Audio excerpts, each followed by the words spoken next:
Good evening to you both, and pretty much they are full at this point here at the Yale New Haven Children's Hospital. They're almost at 100% capacity, and the intensive care unit is 85% full. It's the same story at Connecticut Children's up in Hartford, but what's at play here? Turns out it's not just RSV.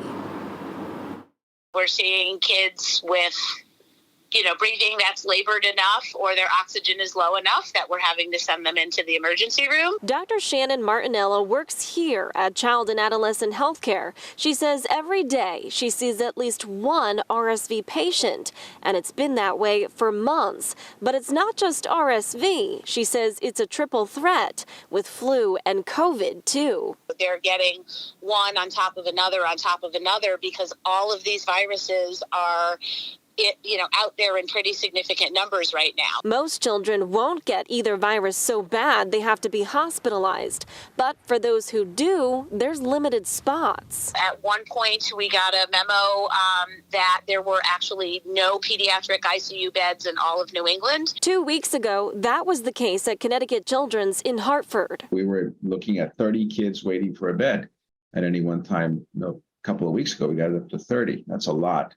And so the lull means we're sort of going back to a normal surge. Dr. Juan Salazar says it's been an all-hands-on-deck situation for the past couple of months.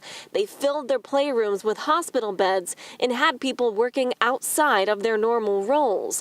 But now, he says they may be turning a corner. The past 2 weeks, we have begun to see a shift from RSV predominantly to now maybe 30% of it's influenza. While there is no vaccine for RSV and no antiviral treatments, both of those things do exist for the flu. So his message is, please get vaccinated. There's a very effective vaccine that is going to prevent you as a parent or your children to be coming into the hospital.